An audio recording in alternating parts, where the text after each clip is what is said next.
ഈ ഇഷ്യൂ വെച്ചുകൊണ്ട് ഒരു ആണും ഒരു പെണ്ണും കല്യാണം കഴിച്ചാൽ സാധ്യതകൾ കുറവായിരിക്കും.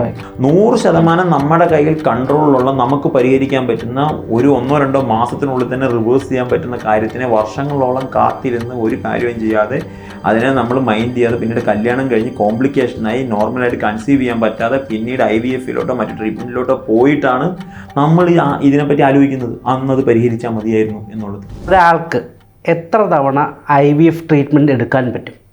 IVF എന്ന് പറഞ്ഞാൽ ഇൻവിട്രോ ഫെർട്ടിലൈസേഷൻ എന്നുള്ളതാണ് IVF-ൻ്റെ ഫോം. നമ്മൾ ഈ പറഞ്ഞ പോലെ ഓർഗാനിക് ആയിട്ടുള്ള അല്ലെങ്കിൽ നാച്ചുറലായിട്ട് കൺസീവ് ചെയ്യാൻ പലതവണ ട്രൈ ചെയ്തിട്ട് പറ്റാത്ത സമയങ്ങളിലാണ് നമ്മൾ IVF ട്രീറ്റ്മെൻറ്റിലേക്ക് പോകുന്നത്. മെയിനായിട്ട് മെയിലിൻ്റെ ഇൻഫെർട്ടിലിറ്റി ടൈമിലാണ് നമ്മൾ IVF കൂടുതലായിട്ടും അത് സജസ്റ്റ് ചെയ്യുന്നത്. അല്ലെങ്കിൽ ഈ ലേഡീസ് കുറച്ച് ഏജ്ഡ് ആയിട്ട് കൺസീവ് ചെയ്യാൻ നോക്കുമ്പോഴൊക്കെയാണ് IVF. ഈ IVF-ൻ്റെ ഒരു സക്സസ് റേറ്റ് എന്ന് പറയുന്നത് ബിലോ 30, 35 വയസ്സിന് താഴെയാണെങ്കിൽ 40-50% സക്സസ് റേറ്റും, എബോവ് 35 അല്ലെങ്കിൽ എബോവ് 40 ആണെങ്കിൽ 10-20% ആണ് ഇതിൻ്റെ ഒരു സക്സസ് റേറ്റ് നോർമലി ഇപ്പം പഠനങ്ങൾ നമ്മളോട് പറയുന്നത്. നോർമലി IVF 3-4 ടൈംസ് ആണ് മാക്സിമം ചെയ്യാൻ പറ്റും ഒരാൾക്ക് ട്രൈ ചെയ്യാൻ പറ്റുന്നത് എന്നാണ് സയൻസ് നമ്മളോട് പറയുന്നത്. അല്ലെങ്കിൽ പിന്നീട് അത് കോംപ്ലിക്കേഷനിലേക്ക് പോവുകയും കാര്യങ്ങളൊക്കെ ചെയ്യും. IVF പല സ്റ്റേജുകളിലായിട്ടാണ് ശരിക്കും. ഈ IVF-ൻ്റെ ട്രീറ്റ്മെൻറ്റ് തുടങ്ങുന്നതിന് മുമ്പ് സ്വന്തമായി ഈ ട്രീറ്റ്മെൻറ്റ് എടുക്കാൻ വേണ്ടി പ്രിപ്പയർ ആവുന്ന ഒരു ടൈമുണ്ട്. നമ്മുടെ ഈ ലൈഫ് സ്റ്റൈൽ മോഡിഫൈ ചെയ്യുക, ഓവർ വെയിറ്റ് ആണെങ്കിൽ വെയിറ്റ് കുറയ്ക്കുക, ഈ പറഞ്ഞ പോലെ സ്മോക്കിങ് അല്ലെങ്കിൽ ആൽക്കഹോൾ ഡ്രിങ്ക്സ് അങ്ങനെയുള്ള കാര്യങ്ങളൊക്കെ ഒന്ന് കൺട്രോൾ ചെയ്ത് ഡയറ്റ് ഒന്ന് നോക്കി പ്രോപ്പറായിട്ട് ലൈഫ് സ്റ്റൈൽ മോഡിഫൈ ചെയ്ത് കഴിഞ്ഞാണ് ശരിക്കും ഈ പറഞ്ഞ IVF ട്രീറ്റ്മെൻറ്റിലേക്ക് പോകുന്നത്. ഓവേറി ഇത് ചെയ്യുക, അത് കഴിഞ്ഞ് എഗ്ഗിൻ്റെ സപ്ലിമെൻ്റ്, അതങ്ങനെ ഒരു 5-6 സ്റ്റേജുള്ളൊരു പ്രോസസ്സാണ്. അപ്പോൾ ആ പ്രോസസ്സിൻ്റെ ഫൈനലായിട്ടാണ് നമ്മൾ പ്രഗ്നൻസി ടെസ്റ്റിലേക്കൊക്കെ പോയി ചെയ്യുന്നത്. അപ്പോൾ അതിൻ്റെ എല്ലാം മുമ്പ് ഇനിഷ്യലായിട്ട് ഏറ്റവും പ്രധാനപ്പെട്ടത് രണ്ടുപേരും, അത് ആണുങ്ങളും പെണ്ണുങ്ങളും അതിനു വേണ്ടി പ്രിപ്പയർ ആവുന്ന ഒരു സമയമുണ്ട്. ലൈഫ് സ്റ്റൈൽ മോഡിഫൈ ചെയ്ത് വെയിറ്റ് ഒക്കെ കുറഞ്ഞ് അങ്ങനെ ആകുമ്പോൾ ഇതിനുള്ള പോസിബിലിറ്റി കുറച്ചുകൂടെ കൂടുതലായിരിക്കും എന്നുള്ളതാണ്. ഈ സക്സസ് റേറ്റിൻ്റെ ചാൻസ് കൂടുതലായിരിക്കും. ഇപ്പം ഒരു നാച്ചുറലി ഒരു കുഞ്ഞുണ്ടാകുക എന്ന് പറയുന്ന ഒരു നാച്ചുറൽ പ്രോസസ്സിനെ നമ്മുടെ ഭക്ഷണ രീതി കൊണ്ട് മാത്രമാണോ നമുക്കിതിനൊരു നാച്ചുറൽ സ്റ്റേജിലേക്ക് എത്താതെ പോകുന്നത്?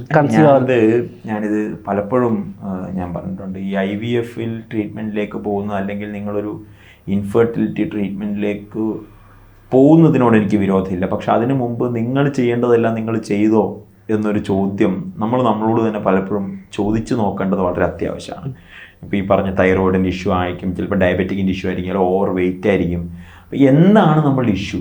അതിനെ നമുക്ക് നാച്ചുറലായിട്ട് റിവേഴ്സ് ചെയ്യാൻ നമ്മൾ ചെയ്യേണ്ടതെല്ലാം നമ്മൾ ചെയ്തോ? അങ്ങനെ ചെയ്തിട്ട് നമ്മൾ കൺസീവ് ചെയ്യാൻ ശ്രമിച്ചോ? എന്നിട്ടും ട്രൈ ചെയ്യാഞ്ഞിട്ടാണോ നമ്മൾ IVF-ലേക്കോ അല്ലെങ്കിൽ മറ്റു ട്രീറ്റ്മെൻറ്റിലേക്കോ പോയത്? ഈ ഒരു ചോദ്യം ചോദിക്കുമ്പോൾ ഭൂരിപക്ഷ സമയങ്ങളിലും എനിക്ക് കിട്ടുന്ന ഉത്തരം നോ എന്നാണ്. അവരാരും പ്രോപ്പറായിട്ട് വേണ്ട രീതിയിലുള്ള ഒരു കാര്യങ്ങളും ചെയ്യാതെയാണ് 1-2 പ്രാവശ്യം ട്രൈ ചെയ്തു, എന്നാൽ പിന്നെ നമുക്ക് ട്രീറ്റ്മെൻറ്റ് എടുക്കാൻ പോയേക്കാം എന്നുള്ളതാണ്.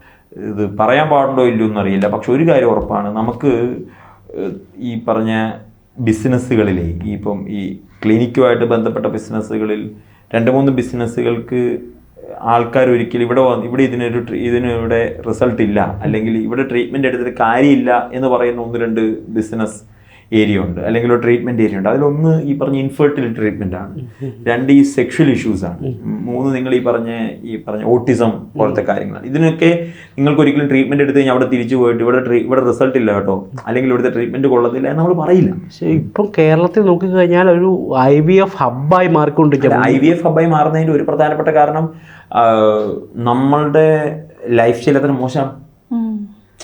ഇപ്പം നമ്മുടെ ലൈഫ് സ്റ്റൈൽ എത്ര മോശമാണ്. ഇപ്പോൾ അത് IVF ഹോസ്പിറ്റലിൽ തുടങ്ങുന്നവർ മാത്രം പ്രശ്നമല്ല. ഇവിടെ ഇൻഫെർട്ടിലിറ്റി വളരെ കോമൺ ആയി മാറി. PCOSും PCODനെയും ഇപ്പോഴും എത്ര പേര് സീരിയസ് ആയിട്ട് കാണുന്നുണ്ട്? 100% നമ്മുടെ കയ്യിൽ കൺട്രോളിലുള്ള നമുക്ക് പരിഹരിക്കാൻ പറ്റുന്ന ഒരു 1-2 മാസത്തിനുള്ളിൽ തന്നെ റിവേഴ്സ് ചെയ്യാൻ പറ്റുന്ന കാര്യത്തിനെ വർഷങ്ങളോളം കാത്തിരുന്ന് ഒരു കാര്യവും ചെയ്യാതെ അതിനെ നമ്മൾ മൈൻഡ് ചെയ്യാതെ പിന്നീട് കല്യാണം കഴിഞ്ഞ് കോംപ്ലിക്കേഷനായി നോർമലായിട്ട് കൺസീവ് ചെയ്യാൻ പറ്റാതെ പിന്നീട് IVF-ലോട്ടോ മറ്റു ട്രീറ്റ്മെൻറ്റിലോട്ടോ പോയിട്ടാണ് നമ്മൾ ഇതിനെപ്പറ്റി ആലോചിക്കുന്നത്. അന്നത് പരിഹരിച്ചാൽ മതിയായിരുന്നു എന്നുള്ളത്. ഈ ടീനേജ് പ്രായത്തിലുള്ള പെൺകുട്ടികൾക്ക് പോലും ഈ PCOD ഉള്ള സമയമാണ്. ഇത് ട്രീറ്റ്മെന്റ് എടുക്കുന്നില്ല അവര്. ഇല്ല, അതാ ഞാൻ പറഞ്ഞത്. ഈ ടീനേജ് പ്രായത്തിലുള്ള PCOD കേസുകൾ വിത്തിൻ 1 or 2 months കറക്റ്റായിട്ട് ഡയറ്റും കാര്യങ്ങളും നോക്കിയാൽ റിവേഴ്സ് ചെയ്യാൻ പറ്റുന്ന കാര്യത്തിനെ വർഷങ്ങളോളം കല്യാണം കഴിഞ്ഞ് പിന്നെ നോർമലായിട്ട് അവർക്ക് കൺസീവ് ചെയ്യാൻ പറ്റാതെ ട്രീറ്റ്മെന്റിലേക്ക് പോയി കൺസീവ് ചെയ്യേണ്ട അവസ്ഥയിലേക്ക് കൊണ്ടുവരുന്നത് അവരല്ലല്ലോ, ഹോസ്പിറ്റലല്ലല്ലോ. അത് 100% നമ്മളല്ലേ. ഈ IVF ക്ലിനിക്കുകൾ, ഇൻഫെർട്ടിലിറ്റി ക്ലിനിക്കുകൾ ഓരോ ദിവസങ്ങളിലും കൂടി വരുന്നതിൻ്റെ അർത്ഥം നമ്മുടെ ലൈഫ് സ്റ്റൈൽ അത്ര മോശമാകുന്നു എന്നുള്ളതുകൊണ്ടാണ്. അതുകൊണ്ട് തന്നെ ആയിരിക്കും നമ്മളിപ്പം ബേസിക്കലി പറയുന്നത് ഈ ആണുങ്ങളുടെയും പെണ്ണുങ്ങളുടെയും ആ എഗ് അല്ലെങ്കിൽ സൈഗോട്ട് എന്ന് പറഞ്ഞ അവസ്ഥയിലേക്ക് എത്തിച്ചേരുന്നില്ല.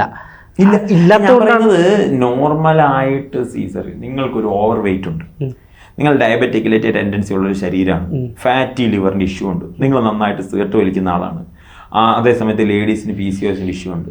ഈ ഇഷ്യൂ വെച്ചുകൊണ്ട് നിങ്ങൾ ഒരു ആണും ഒരു പെണ്ണും കല്യാണം കഴിച്ചാൽ പിന്നീട് നിങ്ങൾക്ക് നോർമലായിട്ടുള്ള കൺസീവ് ചെയ്യാനുള്ള സാധ്യതകൾ കുറവായിരിക്കും. മനസ്സിലായോ? ഈ പ്രശ്നങ്ങളെ നിങ്ങൾക്ക് IVFൻ്റെ ഹോസ്പിറ്റലിലേക്കോ ഇൻഫെർട്ടിലിറ്റി സെൻറ്ററിലേക്കോ പോകേണ്ട ആവശ്യമില്ലല്ലോ. ഞാൻ ഈ പറഞ്ഞ ഫാറ്റി ലിവറിൻ്റെ പ്രശ്നം പരിഹരിക്കാനോ, സ്മോക്കിംഗ് നിർത്താനോ, PCOSൻ്റെ പ്രശ്നം പരിഹരിക്കാനോ, ഡയബറ്റിക് ബോർഡർ ലൈൻ റിവേഴ്സ് ചെയ്യാനോ ഒന്നും നിങ്ങൾക്ക് ഈ പറഞ്ഞ ക്ലിനിക്കിലേക്ക് പോകേണ്ട കാര്യമില്ല. അതിന് നിങ്ങൾ ചെയ്യേണ്ട ലൈഫ് സ്റ്റൈൽ മോഡിഫിക്കേഷനാണ്. നിങ്ങളിപ്പോൾ 5 കിലോ വെയിറ്റ് കുറയ്ക്കണമായിരിക്കും, ആ വെയിറ്റ് നിങ്ങൾ കുറയ്ക്കണം. എന്നിട്ട് നിങ്ങൾ നാച്ചുറലായിട്ട് കൺസീവ് ചെയ്യാൻ പറ്റുന്നുണ്ടോ ഇന്ന് ശ്രമിക്കണം. ഇല്ല, എനിക്ക് ചെയ്യാൻ പറ്റുന്ന എല്ലാ പോസിബിൾ വേ ചെയ്ത് നോക്കി, ഇപ്പോഴും എനിക്ക് കൺസീവ് ചെയ്യാൻ പറ്റുന്നില്ല, എന്നിട്ട് നിങ്ങൾ പൊക്കോ. IVF is not the primary way. അങ്ങനെയാണെങ്കിൽ എന്താണ് ഈ IVF? ആ ട്രീറ്റ്മെന്റ് എങ്ങനെയാ?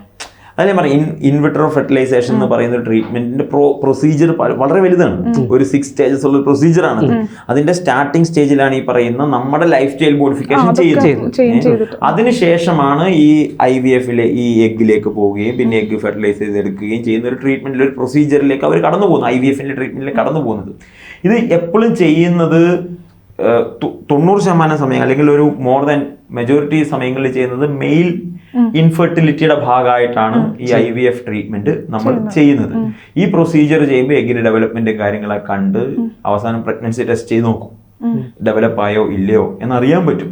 ഈ ഒരു പ്രോസസ്സാണ് IVFൽ നമ്മൾ ടോട്ടലി ചെയ്യുന്നത്. ഇത് ഇഷ്യൂ എവിടെയാന്ന് വെച്ചാൽ ഇത് ചെയ്യുന്നത് പലപ്പോഴും പ്രൈമറി ആയിട്ടാണ്. ഡയറക്റ്റ്ലി പോയി നമുക്ക് അടുത്ത ആഴ്ച നമുക്ക് ആരംഭിക്കാം എന്നോ, അത് വലിയൊരു ഇഷ്യൂ ആണ്.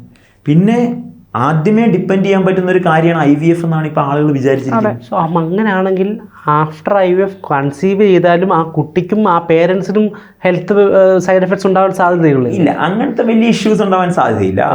അങ്ങനെ ഒരു വലിയ സ്റ്റഡീസ് ഒന്നും നമുക്ക് ഇതുവരെ വന്നിട്ടില്ല. പ്രോപ്പർ ആയിട്ടുള്ള സ്റ്റഡീസ് വരാതെ നമുക്ക് ഒരിക്കലും IVFിലുണ്ടായ പുറത്ത് വെച്ചിട്ട് ഇതാക്കിയിട്ട് ഇംപ്ലാന്റ് അങ്ങനെ. അതെ, അത് ഓവറിലേക്ക് നമ്മൾ എഗ് ഇംപ്ലാന്റേഷൻ ചെയ്യാണ്, ടെസ്റ്റ് ട്യൂബിനകത്ത് വെച്ചിട്ട് നമ്മൾ ചെയ്യുന്നത്. അത് ഈ പ്രൊസീജിയർ ചെയ്ത് കഴിഞ്ഞിട്ടുണ്ടാവുന്ന കുട്ടികൾക്ക് ഹെൽത്ത് കോംപ്ലിക്കേഷൻ, അമ്മയ്ക്ക് ഹെൽത്ത് കോംപ്ലിക്കേഷൻ നമുക്ക് ഇതുവരെ പറഞ്ഞിട്ടില്ല. സയന്റിഫിക്കലി നമുക്ക് എവിടെയും പഠനങ്ങളൊന്നും ട്വിൻസ് കൂടുതലായിട്ട് വരുന്നുണ്ടല്ലോ, അത് ചോദിച്ചിട്ടാ ചെയ്യുന്നതെന്ന് കേട്ടിട്ടുണ്ട്. നിങ്ങൾക്ക് ട്വിൻ വേണോ അതോ ഒരു കുട്ടി മതിയോ എന്നൊക്കെ. സ്പേമിന്റെ കൗണ്ട് സ്ട്രോങ് ആയിരിക്കും. അപ്പോ അങ്ങനെ ട്വിൻസിന്റെ ഇത് കൂടുതലായിരിക്കും. കാരണം ഇത് നാച്ചുറൽ പ്രോസസ് അല്ലല്ലോ. നാച്ചുറൽ പ്രോസസ് അല്ലാത്തതുകൊണ്ട് തന്നെ IVF കണ്ടീഷനിൽ ഈ ട്വിൻസ് അല്ലെങ്കിൽ ആ സ്പേമിന്റെ കൗണ്ട് കൂടുതലായതുകൊണ്ട് തന്നെ, എഗ് കൗണ്ട് കൂടുതലായതുകൊണ്ട് തന്നെ അതിനോട് സാധ്യത കൂടുതലാണ്. ആ കുട്ടികളുടെ ഹെൽത്ത് ഒന്നും നമുക്ക് അമ്മയുടെ കുട്ടിയുടെ ഹെൽത്ത് ഒന്നും ഒരു ഇഷ്യൂ ഉണ്ടെന്ന് തോന്നിയിട്ടില്ല. പക്ഷേ അത് ആ പ്രഗ്നൻസി ടൈം മറ്റേതിനേക്കാളും ടേക്ക് കെയർ ചെയ്യേണ്ട സമയം. നോർമൽ കൺസീവ് ചെയ്യുന്നതിനേക്കാളും പ്രഗ്നൻസി ടൈം വളരെ ശ്രദ്ധിക്കേണ്ട ഒരു ടൈമാണ് ഈ പറഞ്ഞ IVF വഴി നമ്മൾ കൺസീവ് ചെയ്യുമ്പോൾ ഉണ്ടാവുന്നത്. ഫസ്റ്റ് ട്രൈമസ്റ്റർ, സെക്കൻഡ് ട്രൈമസ്റ്റർ എന്നുള്ള സമയങ്ങളുണ്ടല്ലോ. 1 to 3 months ആണ് ഫസ്റ്റ് ട്രൈമസ്റ്റർ. ആ സമയത്തൊക്കെ സാധാരണ നോർമൽ കൺസീവിനേക്കാളും റെസ്റ്റ് കൂടുതൽ കൊടുക്കും. അതിനെ കൂടുതലായിട്ട് അമ്മയെ ടേക്ക് കെയർ ചെയ്യേണ്ട കാര്യം കൂടാണ്.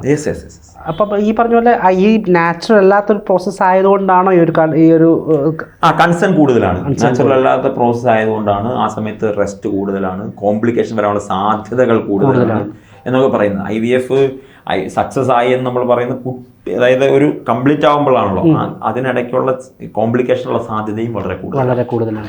ഈ ആണിനും പെണ്ണിനും പ്രത്യേകിച്ച് കുഴപ്പമൊന്നുമില്ല, അതായത് സ്പേം കൗണ്ടും കറക്റ്റ് ആണ്, അല്ലെങ്കിൽ ഇവിടെ എഗ് പ്രൊഡക്ഷനും കുഴപ്പമൊന്നുമില്ല എന്നുള്ള സ്റ്റേജ് മാത്രമല്ലേ ഈ IVF ചെയ്യാൻ പറ്റുള്ളൂ. അല്ലാതെ ഇപ്പോൾ യൂട്രസിനൊരു പ്രശ്നം, ഗർഭപാത്രത്തിന് അതൊന്നും ഇതിൽ പറ്റില്ല. ആ സമയങ്ങളിലൊക്കെ നോർമലായിട്ട് ഇപ്പോൾ ഈ പറഞ്ഞ ബ്ലാഡറിന് വോളിന് കട്ടി കുറവാണ്, യൂട്രസിന് കട്ടി കുറവാണ്, അങ്ങനെയുള്ള സമയങ്ങളിലൊക്കെ അവര് കൃത്യമായി ഡയറ്റും കാര്യങ്ങളും മെയിൻറ്റെയിൻ ചെയ്ത് അതിനെ കട്ടിയാക്കി എടുക്കുക എന്നുള്ളതാണ്. ഈ നമ്മളിപ്പം പറയുന്ന പോലെ അല്ല ഞാൻ പറഞ്ഞു. അപ്പൊ അത് ഈ പറഞ്ഞ പോലെ അതാണ് പരിഹരിക്കേണ്ടതെങ്കിൽ നിങ്ങൾ IVF-ന് പോയിട്ട് കാര്യമില്ല. ഞാൻ കൺസീവ് ചെയ്യുന്നില്ല, അല്ലെങ്കിൽ ഈ പറഞ്ഞ ഒരു 2 കപ്പിൾസ് കൺസീവ് ചെയ്യുന്നില്ല, അവർ ഇഷ്യൂ കണ്ടുപിടിക്കാതെ IVF-ലേക്ക് പോയിട്ട്, അതാണ് ഞാൻ പറഞ്ഞത്, ഫസ്റ്റ് സ്റ്റെപ്പ് ഒരിക്കലും IVF അല്ല.